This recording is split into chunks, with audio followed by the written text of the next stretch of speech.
Shalom Bapak Ibu dan saudara-saudara yang terkasih di dalam Tuhan. Kebenaran saat ini berjudul Pikiran dan Perasaan Manusia.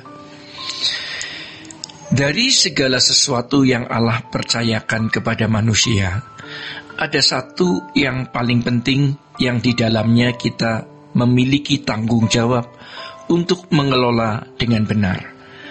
Jadi, alam semesta dengan segala isinya ini belumlah sesuatu yang bernilai dibanding dengan yang satu ini, yaitu pikiran dan perasaan manusia, yaitu kemampuan untuk bernalar dan kemampuan untuk merasakan. Dari dua komponen ini manusia bisa memiliki kehendak. Kehendak manusia ini nanti akan membuahkan tindakan-tindakan atau membuahkan perbuatan-perbuatan yang nyata, yang pasti akan dirasakan oleh dirinya sendiri, orang lain, alam, dan juga Allah. Sejatinya ini adalah kepercayaan terbesar yang Allah berikan kepada manusia. Natur dari kehendak manusia adalah bebas. Artinya manusia dapat memproduksi sendiri kualitas dari kehendak tersebut yang nanti akan melahirkan perilaku atau perbuatan. Dan itu tergantung dari individu tersebut. Kalau seseorang mengelola pikiran dan perasaannya dengan benar, ia dapat membuahkan kehendak yang benar pula. Dari kehendak yang benar akan terekspresi dalam perilaku atau tindakan. Dalam hal ini, Allah tidak mengintervensi kehendak bebas manusia. Itulah sebabnya Allah berkata kepada manusia pertama, "Kamu boleh makan semua buah di taman ini, kecuali yang satu ini." Jika kita membaca di dalam kitab Kejadian 3 ditulis, perempuan itu melihat dengan mata. Mata merujuk pada jendela jiwa, di mana ada pikiran, perasaan, bahwa buah pohon itu baik untuk dimakan dan sedap kelihatannya. Pikirannya bermain. Ya, lagi pula pohon itu menarik hati.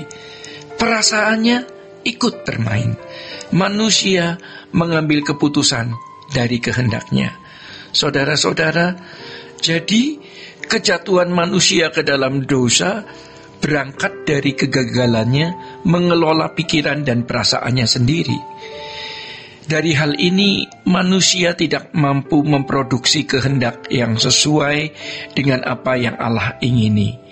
Tentu saja manusia yang tidak mampu memproduksi kehendak sesuai dengan apa yang Allah ingini, manusia menjadi tidak berkualitas, ya, menjadi manusia yang tidak berkualitas. Itulah sebabnya dalam Roma 3 ayat 23 dikatakan, semua manusia telah kehilangan kemuliaan Allah. Bukan kemuliaan manusia. Manusia masih bisa memproduksi kehendak yang baik dalam kualitas manusia, bukan dalam kualitas Allah. Maka manusia tidak memiliki keagungan Allah dan kemuliaan Allah. Manusia pertama yang memiliki kemuliaan, keagungan Allah itu Yesus.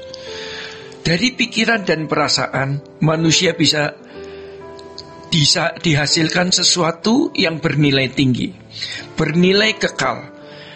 Ibarat tambang, bisa ditambang dengan kekayaan yang tidak terbatas. Tergantung apakah seseorang mengelola dengan baik pikiran dan perasaannya, sehingga pikiran dan perasaan manusia itu menjadi berkualitas tinggi, bernilai tinggi, dan dapat menghasilkan kehendak. Setiap kehendak yang dihasilkan selalu sesuai dengan pikiran, perasaan Allah. Saudara-saudara yang dikasihi Tuhan, manusia yang telah kehilangan kemuliaan Allah, artinya manusia yang telah jatuh dalam dosa, tidak mampu memproduksi kehendak yang selalu sesuai dengan pikiran dan perasaan Allah. Itulah sebabnya Yesus datang memberi keselamatan, artinya agar manusia diberi kemampuan untuk kembali bisa mengelola pikiran dan perasaan sesuai dengan standar yang Allah inginkan, seperti rancangan semula. Sehingga manusia bukan hanya memiliki gambar Allah, yaitu memiliki komponen pikiran dan perasaan, tetapi manusia juga memiliki keserupaan dengan Dia dalam kualitas pikiran dan perasaan tersebut. Jadi, keselamatan dalam Yesus Kristus berfokus pada keserupaan dengan Allah. Itulah sebabnya di dalam Filipi 2 dikatakan, hendaknya kita memiliki pikiran dan perasaan Kristus. Yesus Kristuslah manusia pertama yang bisa memiliki kemuliaan Allah itu. Di dalam Roma pasal 8 ayat 28 dan 29 dikatakan, Dia menjadi yang sulung. Di balik pernyataan itu ada panggilan agar kita wajib dan memang bisa seperti Dia. Keselamatan memiliki fokus agar kita memiliki pikiran dan perasaan Kristus. Dalam Ibrani pasal 2 ayat 17 dikatakan, dalam segala hal disamakan dengan kita. Dia bisa merasakan kelemahan-kelemahan kita. Kelemahan dalam hal apa?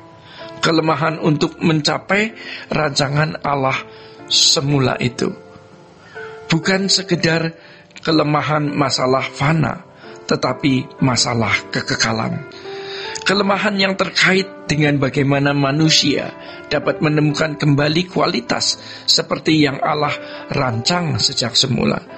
Saudara-saudara, jadi sekarang kita harus sadar bahwa di dalam diri kita ini ada kekayaan kekal yang luar biasa. Sebab apa artinya kita sebagai makhluk kekal kalau tidak berkualitas? Sungguh suatu kebanggaan apabila ketika kita masih hidup di bumi ini, pikiran dan perasaan kita bisa diolah sehingga menghasilkan pikiran dan perasaan yang berkualitas tinggi dan dalam seluruh kehendak kita sesuai dengan pikiran dan perasaan Allah. Saudara-saudara, demikian kebenaran pada saat ini. Tuhan memberkati. Sola Gracia.